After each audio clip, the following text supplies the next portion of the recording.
Hello and good morning, all of you. I welcome you all to the Alpha S Academy, and we are doing a free ethics foundation course. And this is lecture 1, part 3. And today we shall be discussing in this particular chapter about the essence of ethics, determinants and consequences of ethics in human actions, that is in behavior and in governance. And we will learn about some key terms related to ethics, that is moral universalism, moral nihilism, moral absolutism, moral relativism, moral turpitude and moral objectivism and scepticism. तो let's begin. तो essence of ethics क्या है? अब हम कल से discuss कर रहे हैं कि भाई एथिक्स एथिक्स एथिक्स, आप भी परेशान हो गए. बट मैंने आपको क्या बोला कि what is bad what is good, इसके बीच में जो लाइन है या इस चीज़ को डिसाइड करने में जो पूरा प्रोसेस हमारे दिमाग में चलता है या हमारे इमोशन में चलता है या हमारी भावनाओं में चलता है, उसी को एथिक्स कहते हैं. उसी को डिटरमाइन करने के लिए जो सही है या गलत है उसको एथिक्स बोलते हैं. तो ethics is concern with other people's interest, with the interest of the society, with the ultimate good. Society का क्या वो है, मैंने आपको बताया ना, greatest good for greatest number of people. That is what ethics strives for. The essence of ethics can be understood as follows. Now ethics जो है सिर्फ वो एक्शन इंक्लूड करता है जो वॉलंटरी है. आप इनवॉलंटरी, जैसे कभी कभार आपके सामने कोई ट्रक आ गया, आपने एकदम ब्रेक मार दिया, वो आपका एक इनवॉलंटरी एक्शन है. बट एथिक्स का स्कोप जो है वो सिर्फ वॉलंटरी ह्यूमन एक्शंस को स्टडी करता है, वॉलंटरी ह्यूमन एक्शंस को देखता है. That means the actions done by human consciously, जो आप अपनी पूरी कॉन्शियस में कर रहे हैं. आपने इनहेबिटेड मैनर में या ड्रंक करके कोई काम कर दिया, उसको भी एथिक्स कवर नहीं करता है. नाउ अब ड्रंक होना अपने आप में एक अनएथिकल प्रैक्टिस है, बट जब जो काम उस चीज़ को आप जिस पोजीशन में अलग काम करते हैं उस काम को जो है एथिक्स कवर नहीं करता. And it is concern about that part of human conduct for which human has some personal responsibility. आपकी रिस्पॉन्सिबिलिटी होनी चाहिए उसके लिए. To establish standards with the evolution of the society, to understand right and wrong, we need set of principle such as honesty, gratitude, temperance या temperament, compassion, integrity and selflessness. ये सारी हमारी क्या है, प्रिंसिपल्स हैं, गाइडिंग प्रिंसिपल्स हैं. इन्हीं के बेसिस पे, ये फाउंडेशन मान लीजिए आप, इन्हीं ये फाउंडेशन ब्लॉक्स हैं, इन्हीं के उस पर हम जो है कोई चीज़ सही है गलत है. आपने ऑनेस्टी रखी, सच्चाई रखी या नहीं रखी एक काम को लेके, वो क्या है, आपकी ऑनेस्टी है. तो अगर आपने ऑनेस्टी नहीं रखी तो वो गलत है, आपने ऑनेस्टी रखी तो वो सही है. आपने किसी काम में इंटीग्रिटी मतलब जब अगर लेमन टर्म्स में देखें तो आपको तब भी सही करना है जब आपको कोई देख नहीं रहा है. ठीक है, आपने को कोई देख नहीं रहा है, आपने गलत काम कर दिया तो वो अनएथिकल हो जाएगा. लेकिन आपने कोई देख नहीं रहा था, आपने सही काम किया तो उसको क्या बोलेंगे, वो एथिकल हो जाएगा. नाउ एथिक्स जो है कोई पर्टिकुलर सब्जेक्ट नहीं डील करता है. It deals with the multiple assets of human character. आपके हर एक कैरेक्टर, आपके हर एक एक्शन, आपका हर एक थॉट, आपका हर एक इमोशन से एथिक्स जो है डील करता है. Human character and conduct, that's why it is also called moral philosophy. हम कल आपको बताया था कि एथिक्स को मॉरल फिलॉसफी बोलते हैं. वो आपका मॉरल कंपास है कि भाई ये सही है, ये गलत है, आप सही कर रहे हो या नहीं कर रहे हो. ये सब चीज़ें कौन बताएगा आपको? एथिक्स बताएगा. नाउ एथिकल स्टैंडर्ड्स में transcend the narrow stipulations of law and rule book and code of regulation. ऐसा कुछ नहीं है कि आपने अगर कोई लॉ की बाउंडिंग में रह के काम कर दिया तो वो एथिकल हो गया, जरूरी नहीं. एथिक्स का स्कोप मैंने आपको बताया था, ये सब जो है ब्लॉक्स में है. एथिक्स जो है बहुत बड़ा एक यूनिवर्स है. ये लॉ, मोरालिटी, वर्च्यूज़, ये क्या है, इसके कॉन्टिनेंट्स मान लीजिए आप, छोटे छोटे छोटे छोटे. तो ऐसा कुछ नहीं कि आपने कोई लॉ बुक में या रूल बुक के अकॉर्डिंग काम करे तो एथिकल हो. एग्जाम्पल के तौर पर कई बार विक्टिम की हेल्प नहीं करती है पुलिस, ये कह के कि भाई ये केस तो हमारे जुडिशन से बाहर है या हमारे पुलिस स्टेशन से बाहर है, आप जो है इसको कहीं और रिपोर्ट करो. इसीलिए उसी चीज़ को कवर करने के लिए फिर 0 FIR का कॉन्सेप्ट लाया गया था. बट बहरहाल वो अलग बात है. This was an example of how something can be lawful but can not be ethical. हमने आपको कल भी एग्जाम्पल दिए थे इसके बहुत सारे. 10 एथिक्स की इंपॉर्टेंस क्या है यार लाइफ में, है ना. ये देखिए यहाँ पे अपना पिकाचू एंड मिकाचू ब्रो अपने डिस्कस कर रहे हैं यार कि भाई लीगल डिपार्टमेंट में है ये, इन्हें एक लॉ पास करवाना है. तो इन्होंने एक दूसरे को बोला भाई इतनी तेज़ी से इसको चलाओ कि एथिक्स डिपार्टमेंट की इसकी नज़र पे ना पड़ पाए. ठीक है, क्योंकि हो सकता है कि ये लीगल हो, प्राइम फेसाइज सही दिख रहा हो, लेकिन इसमें कुछ अनएथिकल क्लॉजेज हों जो कि अनएथिकल डिपार्टमेंट जो है रिजेक्ट कर दे. इसीलिए बहुत जगह जो है अब एथिक्स डिपार्टमेंट भी होता है. ठीक है, वेरी नेसेसरी. ठीक है. 10 एथिक्स की इंपॉर्टेंस क्या है. Ethics prescribes standards of right and wrong. मैंने आपको बताया क्या सच है, क्या गलत है, क्या जस्ट है, क्या अनजस्ट है, क्या फेयर है, अनफेयर है, हमारी मॉरल ड्यूटी क्या है, हमारी मॉरल हमें क्या करना चाहिए, हमें क्या नहीं करना चाहिए, यह सब हमें एथिक्स बताता है. These standards put a reasonable obligation to stop unethical activities such as lying, stealing, criminal activities. क्योंकि जब भी हम ये एक्टिविटी करने जाते हैं तो हमारा मॉरल कंपास क्या बोलते हैं, नहीं यार मैं कुछ गलत कर रहा हूँ और मुझे ये सब नहीं करना चाहिए. For developing a peaceful society, अगर हमारा जो मन है अगर ये नहीं बोलेगा कि स्टीलिंग करना गलत बात है, तो हम तो चोरी करते रहेंगे, हम तो झूठी बोलते रहेंगे. अगर हमारी सोसाइटी हमें ऐसा नहीं बनाएगी कि क्रिमिनल एक्टिविटी एक गलत काम है, हमारे मॉरलिटी पे वो एक इफेक्ट नहीं डालेगी, उसको गलत नहीं बनाएगी, तो हम क्रिमिनल एक्टिविटी कर लेंगे. किसी के साथ छेड़छाड़ हो रही है, किसी को कोई मार रहा है, तो क्या होगा, एक क्योस पैदा हो जाएगा सोसाइटी में. तो for the development of peaceful society also we need ethics, क्योंकि because ethics and morality provides a common point of view. This way ethics provides for stability in society and other institution. And third is हमारे वो moral dilemma solve करता है. Moral issues like abortion, euthanasia, ठीक है, ये illegal हैं, लेकिन कई बार ये एक एथिकल डिलीमा भी है. भाई एक आदमी बेड रिडन है, बहुत उससे तकलीफ हो रही है, हमने कल भी डिस्कस किया था. अब उसको पैसिव यूथनेसिया से या उसको डेथ दे देना, एक साउंड डेथ दे देना, एक आराम से पीसफुल डेथ दे देना, वो एक इलीगल चीज़ हो सकती है. बट वो क्या पता एथिक्स की बुक्स में वो एथिकल माना जाए कि आपने एक ह्यूमन को जो है पेन से बचाया. तो 10 ethics offers us rules and principles that enable us to take a clearer view of moral problem. Ethics ही हमें ये सब बताता है. Now next topic we'll discussing is determinants and consequences of ethics in human action. Now this is the headline in the syllabus itself. क्या ethics को determine करता है और एथिक्स का कॉन्सिक्वेंस क्या है ह्यूमन एक्शंस में, ये हम देख लेते हैं. पहले बिहेवियर में देख लेते हैं. सबसे पहले डिटरमाइन क्या करेगा, हमारी कंसाइंस, हमारी इंट्यूशन. भाई हमारा कई बार क्या होता है कि हमें लगता है यार ये ठीक है, यही ठीक है, ठीक है, तेरे भाई को ठीक लग रहा है, ये ठीक लग रहा है, तो क्या पता वो सोसाइटी की नज़र में ठीक ना हो, बट तेरे भाई को ठीक लग रहा है तो ठीक लग रहा है. तो वही वाली चीज़ है कि कंसाइंस एंड इंस्टीट्यूशन कभी कभार आपको लगता है कि what is good is good. ये स्कूल ये बिलीव करता है कि जो सही है वो सही है, जो आपको लग रहा है वो सही है, बाकी सबकी छोड़ दो, बाकी सब जाए बाहर में. Thus, according to this, what is good and cannot be detected by the intuitive moral sense. Basic moral truths are self-evident to a person who directs his or her mind towards moral issues. तो moral issues के बारे में आप सोचेंगे तभी तो moral truth क्या है, क्या नहीं है, क्या ethics है, तभी तो आप समझेंगे. अगर सोचेंगे ही नहीं तो क्या पता लगेगा. Then आपकी पहली कंसाइंस एंड इंट्यूशन, आपका कंसाइंस क्या बोलती है, इंट्यूशन क्या बोलती है. अब इसको भी जो है कंस्ट्रक्ट किया जाता है सोसाइटी द्वारा, स्कूल द्वारा. आप किस टाइप के लोगों से मिलते हैं, किस इन्वायरमेंट में रहते हैं, कहाँ घूमते हैं, क्या चीज़ देखते हैं, ठीक है. आप आज के टाइम पे तो अगर मैं आपको बात बताऊँ न्यू लिबरल वर्ल्ड में, तो आप इंस्टाग्राम पे क्या देखते हैं, आप यूट्यूब पे क्या देखते हैं, ये सब भी आपकी कंसाइंस और इंट्यूशन, आपकी पर्सनल ट्रेट्स, इन सबको जो है डिटरमिन करती है. देन आपकी पर्सनल ट्रेट्स, आपका वैल्यू सिस्टम क्या है, आपकी सोशलाइजेशन कैसी हुई है, आपका पर्सनल एक्सपीरियंस कैसा है, ठीक है. मान लिया आपको एक एग्जांपल लेते हैं कि मान लिया जैसे कई बार किसी को प्यार में धोखा मिल जाता है, तो उसका पर्सनल एक्सपीरियंस क्या हो जाएगा कि यार प्यार तो बहुत बेकार की चीज़ें हैं, ख़राब चीज़ें हैं, हमें इन सब चीज़ पे ध्यान नहीं देना चाहिए. बट एक आदमी है, उसको हमेशा एक वो उसकी जो रिलेशन है किसी के साथ भी अच्छी रही है, उसे अपने जीवन में प्यार मिला है, फिडिलिटी मिली है, तो उसका एक्सपीरियंस कैसा रहेगा कि नहीं यार प्यार बहुत अच्छी चीज़ है, करनी चाहिए, और यू शुड हैव आपके साथ एक हमसफ़र या हमसाथी होना चाहिए जीवन में. और इस आदमी का एक्सपीरियंस कैसे कि ये सब की ज़रूरत ही नहीं है. तो आदमी के एक्सपीरियंस ही कई बार उसके एथिकल डिलेमास या एथिकल उसको जन्म देते हैं, और उनके पर्सनल एक्सपीरियंस ही उसको सॉल्व करने में मदद करते हैं. अब आप कैसे करते हैं वो आप पे निर्भर करता है कि आप उस समय क्या सोच रहे हैं. देन आपकी एजुकेशन कैसी हुई, आपके बिलीव्स कैसे हैं, रिलीजियस बिलीव्स, सोशल बिलीव्स कैसे हैं, आपकी कंसाइंस क्या बोलती है, आप कंसाइंस को कितना मानते हैं, आपका रिलीजन क्या बोलता है. तो ये सब जो है डिटरमिन करते हैं आपके एथिक्स को, किसमें, आपके बिहेवियर में, वैसे ही आप बिहेव करते हैं, ठीक है.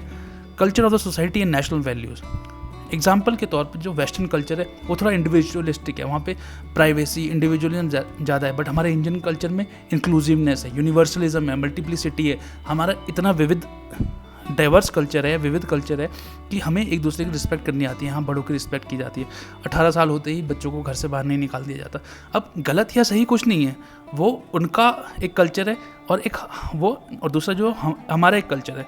गलत कोई नहीं है, दोनों सही है. बट उस कल्चर से हम एक अलग तरीके से, जो हमारे यहाँ के बच्चे हैं वो अलग तरीके से बड़े होते हैं, और जो वहाँ के बच्चे हैं वो अलग तरीके से बड़े होते हैं.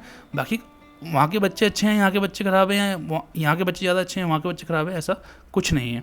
हर चीज़ को गलत और सही चीज़ में नहीं तोलना चाहिए, इसलिए हम आपको भी डिफरेंट टाइप्स ऑफ एथिक्स भी पढ़ाएंगे आगे। Then societal values and organisation values, आप किस ऑर्गेनाइजेशन में वैल्यू करते हैं, आपके पेरेंट्स कैसे हैं, आपके फैमिली कैसी है, आपके टीचर कैसे हैं, ये सब भी जो है आपके डिटर्मिनेंट हैं एथिक्स के। और उन टीचर्स, फैमिली, पेरेंट्स का बिहेवियर कैसा है, वो आपके प्रति कैसे क्या बात करते हैं, क्या नहीं बात करते हैं, ये सब भी डिटर्मिन करता है। देन लॉ, हर चीज़ जो मैंने आपको बताया था कि हर चीज़ जो लीगल है वो एथिकल नहीं हो सकती। एग्जांपल उसके लॉ पे स्लेवरी लॉज, यूएस में एक टाइम पे स्लेवरी लॉज था अगेंस्ट ब्लैक्स, जब वहाँ पे एपार्थाइड मूवमेंट चलती थी, ब्लैक्स को स्लेव्स माना जाता था, स्लेवरी लॉज थे। बट ब्लैक्स को स्लेव्स या स्लेव्स रखना एक लीगल प्रैक्टिस तो हो सकती है, वो within confines of law थी, बट वो एथिकल प्रैक्टिस नहीं थी। That's why it has to go with time, ठीक है। देन आपका जो कॉन्स्टिट्यूशन है, हमारा जो कॉन्स्टिट्यूशन है, कोई कहीं पे मोनार्की है, कहीं पे ऑटोक्रेसी है, कहीं पे मोनोक्रेसी है, तो जहाँ पे कॉन्स्टिट्यूशन, जहाँ पे डेमोक्रेटिक वैल्यूज़ है, जहाँ इक्वालिटी है, अकाउंटेबिलिटी है, तो वो भी आपके व्यूज़ को शेप करती हैं। वहाँ पे लोग ज़्यादा लिबरल होंगे, ज़्यादा फ्रीडम होगी उनको। Then determinants of ethics in governance, बहुत बड़ा टॉपिक है, बट छोटे से देख लेते हैं, क्योंकि हिस्टोरिकल इनहेरिटेंस कैसी रही है एक नेशन की, वो बड़ी वो है। ये हमारे गांधी जी हैं, या आप लॉर्ड माउंटबेटन ले लीजिए, या वेरियस कोई भी लॉर्ड ले लीजिए जो आपको अच्छे लगते हो, वह तो अच्छे क्या लगनी चाहिए, दे ruled us for like 200 years, तो ठीक है। बट इन वहाँ से भी कॉलोनियल टाइप से भी हमने, आज भी हमारे गवर्नेंस या हमारे लॉज उन्हीं से रिलेटेड है, ठीक है। उनके जो आप क्या बोल सकते हैं, इम्प्रिंट्स पाए जा सकते हैं वहाँ पे। तो एक नेशन की इनहेरिटेंस कैसी रही है हिस्टोरिकली, वो भी बहुत इंपॉर्टेंट है। जैसे हमारी नॉलेज अलाइनमेंट पॉलिसी थी, नेबरहुड फर्स्ट पॉलिसी थी, तो हमारा एक एक्सपीरियंस सही नहीं रहा था, तो हमने बोला नहीं, हम क्योंकि एक होता है ना कि दूध का जला छाछ भी फूक फूक के पीता है, तो हम जब सफ़र कर लिया था कि एक कंट्री दूसरी कंट्री के ऊपर अगर कब्जा कर ले तो कैसा बुरा लगता है, तो ये हमारा एक्सपीरियंस था। तो हम वो एक्सपीरियंस किसी और, हम क्यों इम्पीरियलिज्म की तरफ बढ़ते, हमने कभी भी पहल नहीं की, हमने किसी की एक इंच ज़मीन कब्जाने की कभी कोशिश नहीं की। तो ये क्या था, हमारी इनहेरिटेंस था। उसने क्या हुआ, हमारे एथिक्स इन गवर्नेंस शेप किए, ठीक है। पॉलिसी फॉर्मुलेशन में हेल्प करता है। देन हमारा कॉन्स्टिट्यूशन था, उसने जो है इंडियन कॉन्स्टिट्यूशन में values of social, economic and political justice, जो कि प्रीएम्बल में ही हैं, फंडामेंटल राइट्स में हैं, डीपीएसपी में, ये सब कैसे हैं, ये सब हमारे एथिकल फ्रेमवर्क को शेप करती है एंड डिज़ाइन करती है। देन ये तो थे कि एथिक्स को क्या क्या डिटरमाइन करता है, बट एथिक्स के कॉन्सिक्वेंसेस क्या हैं, ठीक है।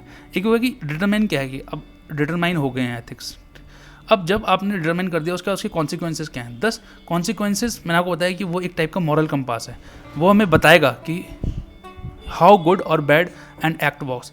Consequences of an action can be measured by, आपने किसी को कितनी खुशी दी, अगर आपने किसी को खुशी दी तो उसको एथिकल मान लेंगे, आपने किसी को कितना पेन दिया, सफरिंग दी, तो इसको अनएथिकल मान लेंगे, आपने किसी को प्लेजर दिया उसको एथिकल मान लेंगे। तो उसका रिजल्ट क्या था, उसके बेस पे आपका जो एक्शन या एक्ट था उसको एथिकल या अनएथिकल में डिवाइड कर देंगे। Then consequences of human actions motivate और prohibit one to do things और not to do certain things, ठीक है। आपको जो है कि चोरी, मैंने आपको बताया चोरी नहीं करनी चाहिए, तो आपको बताया, आपका जो एथिकल कंस्ट्रक्ट है वो आपको बताएगा नहीं भैया चोरी नहीं करनी चाहिए, गलत बात है, आप वो चीज़ नहीं करेंगे, ठीक है।